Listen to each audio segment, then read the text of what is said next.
செயலாளர் சிந்தனை செல்வன் அவர்களே, ஒவ்வொருவருக்குண்டான தகுதி உரை படித்து அவர்களை சமூகத்திற்கு இன்னும் தெளிவாக அடையாளம் காட்டிய மரியாதைக்குரிய எழுச்சி தமிழர் அவர்களே, இங்கே பெரியார் ஒளி விருது, அதேபோல அம்பேத்கர் சுடர் விருது, மார்க்ஸ் மாமணியனுடைய விருது, காமராசர் கதிர் விருது, அயோத்திதாசர் ஆதவன் விருது, காயிதே மில்லத் பிறை விருது என்றெல்லாம் இந்த விருதுகள் வழங்கப்பட்ட ஒரு நிகழ்வை ஒரு கட்சியின் சார்பாக வழங்கப்பட்ட நிகழ்வாக இது இருந்தாலும் கூட அரசின் சார்பாக வழங்கப்பட்ட ஒரு நிகழ்வாக இதை நான் கருதுகிறேன்.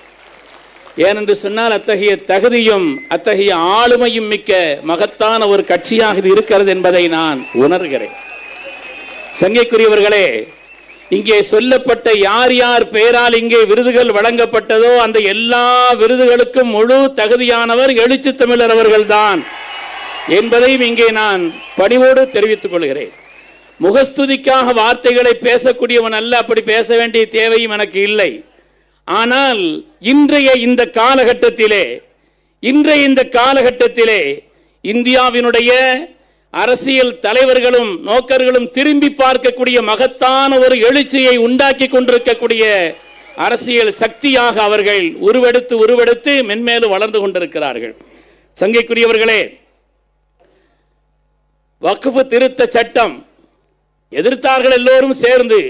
ஆனால் ஒரு தனிப்பட்ட கட்சி, இந்திய அளவிலேயே ஒரு தனிப்பட்ட கட்சி அந்த வக்ஃப் திருத்த சட்டத்தை எதிர்த்து நின்று குரல் கொடுத்த இந்த நன்றியை இந்த சமூகம் என்று மறக்காது என்பதை உங்களுக்கு நான் பணிவோடு தெரிவித்துக் கொள்கிறேன்.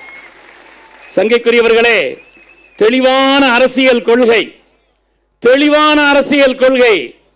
சீட்டுகளுக்காக பேரங்களுக்காக நாங்கள் அடிமைப்படக்கூடியவர்கள் அல்ல, கொள்கைகளுக்காக செயல்படக்கூடியவர்கள் என்று திரும்ப எல்லா பத்திரிகையாளர்கள் சொன்னாலும் கூட அவர்கள் எப்படியாவது திருப்ப முடியுமா என்பதை அவர்களும் பார்த்து கொண்டிருக்கிறார்கள்.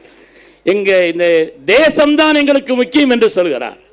அவருடைய உரையினுடைய சாரத்தை எல்லாம் பார்த்தால் இங்கே தேசமும் மக்களுடைய மேன்மையும் தான் முக்கியம். அதே போல இங்கே எல்லோரையும் அவர்கள் கோட் சூட் அணிந்து, ஒயிட் சட்டை அணிந்து, அதே போல் சிவப்பு டை அணிந்து ஏன் இப்படி போட சொன்னால் என்று நான் யோசித்து பார்த்தேன். அருமையானவர்களே, வாழ்க்கை என்பதே கடந்த காலத்தை பற்றி உண்டான ஒரு நிறைவும் வருங்காலத்தை பற்றி உண்டான ஒரு நம்பிக்கையும் தான். எனவே ஒரு நம்பிக்கையான வாழ்க்கையை நாம் தொடங்க, அதை தொடர அடிப்படையான தேவை என்பதற்குண்டான ஒரு வழிகாட்டுதலாகத்தான் இந்த காரியத்தை செய்திருக்கிறார்கள். இங்கே விடுதலை சிறுத்தைகள் கட்சியினுடைய பொறுப்பாளர்கள் ஒவ்வொருவரையும் குறிப்பிட்டு சொல்ல வேண்டும். ஆனால் அதற்குண்டான ஒரு நேர அவகாச சூழல் என்பது இல்லை.